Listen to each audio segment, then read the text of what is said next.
os assuntos relacionados a este arquivo estão no livro Os Exilados da Capela. Para os não espíritas, Os Exilados da Capela é um livro de Edgar Armond e que fala sobre uma migração. Responde a muitas indagações sobre o que estamos fazendo neste planeta. Exilados da Capela é uma obra essencial para todo aquele que busca o conhecimento, para todos nós, questionadores do que estamos fazendo neste planeta.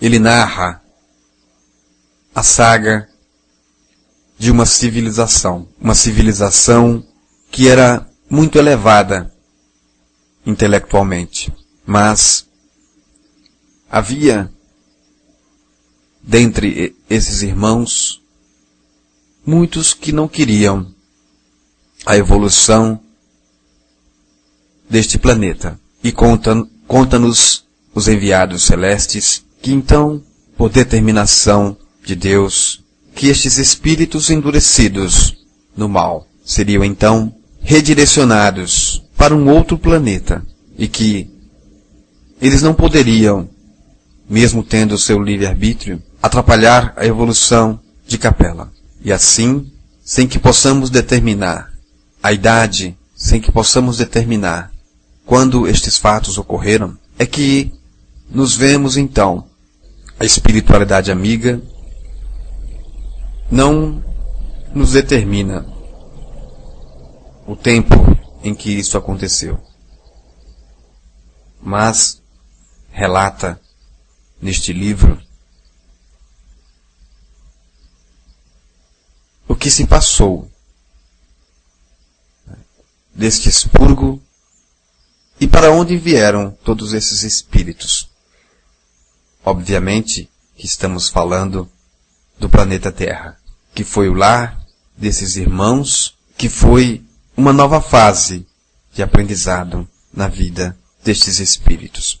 Conta-nos a espiritualidade que este planeta, chamado Terra, lar de bilhões e bilhões de espíritos, passa por uma nova fase. O mundo de provas e expiações está passando para ser um mundo de regeneração. E a espiritualidade amiga vem nos alertar que isto, na verdade, não é algo para um futuro e que já acontece neste determinado momento, mas irá se intensificar conforme a aproximação desse instante. E agora eu vou ler um trecho onde a espiritualidade relata com todos os pormenores o momento final desse expurgo. Ouçamos agora uma voz profética do espaço, em mensagens mediúnicas. Como auxiliares dos senhores de mundos, existem legiões de espíritos eminentemente sábios e altamente poderosos, que planejam o funcionamento dos sistemas siderais com milhões de anos de antecedência. Outros que planejam as formas de coisas e seres, e outros ainda que fiscalizam esse funcionamento, fazendo com que as leis se cumpram inexoravelmente. Há um esmerado detalhamento, tanto no trabalho da criação, como no do funcionamento dos sistemas e dos orbes. Enquanto a ciência terrestre se ocupa unicamente de fatos referentes aos limitados horizontes que lhes são marcados, a ciência dos espaços opera na base de galáxias, de sistemas e de orbes, em conjunto, abrangendo vastos e incomensuráveis horizontes no tempo e no espaço. No que se respeita aos astros individualmente e aos sistemas, a supervisão destes trabalhos compete a espíritos da esfera crística, que na hierarquia celestial se conhecem como senhores de mundos. Estes espíritos quando descem aos mundos materiais, fazem-no após demorada e dolorosa preparação, por estradas vibratórias rasgadas através de esferas cada vez mais pesadas, descendo de plano a plano, até surgirem crucificados como os deuses nos ergástulos da matéria que forma o plano onde se detém, na execução das tarefas salvadoras. A vida humana, nos mundos inferiores, por muito curta que seja, não permite que os espíritos encarnados percebam a extensão, a amplitude e a profundidade das sublimes atividades desses altíssimos espíritos. Seria preciso unir muitas vidas sucessivas, numa sequência de milênios, para ter um vislumbre, conquanto ainda ínfimo, desse trabalho criativo e funcional que se opera no campo da vida infinita. Os períodos de expurgo estão também previstos nesse planejamento imenso. Quando os orbes se aproximam desses períodos, entram em uma fase de transição durante a qual aumenta enormemente a intensidade física e emocional da vida dos espíritos encarnados ali, quase sempre de baixo teor vibratório. Vibração essa que se projeta maleficamente na áurea própria do orbe e nos planos espirituais que lhes são adjacentes. Produz-se uma onda de magnetismo deletério, que erige um processo, quase sempre violento e drástico, de purificação geral. Estamos agora em pleno regime num período destes. O expurgo que se aproxima será feito em grande parte com o auxílio de um astro 3.200 vezes maior que a Terra, que para aqui se movimenta rapidamente há alguns séculos, e sua influência já começou a se exercer sobre a Terra de forma decisiva, quando o calendário marcou o início do segundo período deste século. Essa influência irá aumentando progressivamente até esta época, que será para todos os efeitos um momento crucial desta dolorosa transição. Como sua órbita é oblíqua em relação ao eixo da Terra, quando se aproximar mais, pela força magnética de sua capacidade de atração de massas, promoverá a verticalização do eixo, com todas as terríveis consequências que este fenômeno produzirá.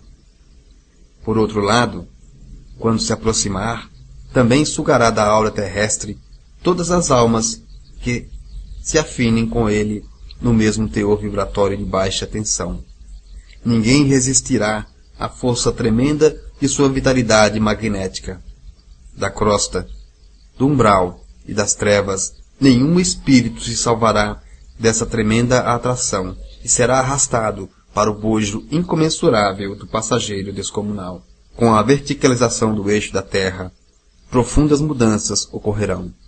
Maremotos, terremotos, afundamento de terras, elevação de outras, erupções vulcânicas, degelos e inundações de vastos territórios planetários, profundas alterações atmosféricas e climáticas, fogo e cinzas, terror e morte por toda a parte. Mas, passados os tormentosos dias, os polos se tornarão unicamente habitáveis, e a Terra se renovará em todos os sentidos, reflorescendo a vida humana em condições mais perfeitas e mais felizes.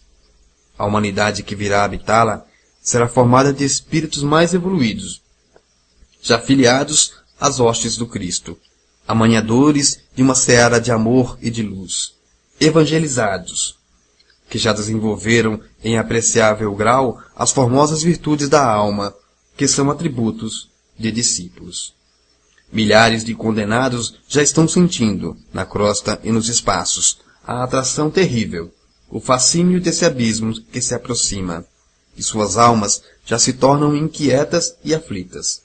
Por toda parte do mundo a paz, a serenidade, a confiança, a segurança desapareceram, substituídas pela angústia, pelo temor, pelo ódio. E haverá dias, muito próximos em que o verdadeiro pânico tomará conta das multidões, como epidemias contagiantes e velozes. A partir de agora, diz a mensagem, a população do orbe tenderá a diminuir com os cataclismos da natureza e com as destruições inconcebíveis provocadas pelos próprios homens. No momento final do expurgo, somente uma terça parte da humanidade se encontrará ainda encarnada. Bilhões de almas aflitas e trementes sofrerão nos espaços a atração mortífera do terrível agente cósmico. Voltemo-nos, pois, para o Cristo, enquanto é tempo. Filiemo-nos entre os que o servem com humildade e amor, servindo ao próximo, e abramos os nossos corações amplamente, amorosamente, para o sofrimento do mundo, do nosso mundo. Essas revelações diferem muito pouco do que foi previsto por Nostradamus e outros. Um dos pontos diferentes é no afirmar que a verticalização do eixo terrestre será promovida pela aproximação de um planeta, quando Nostradamus afirma que o será pela Lua.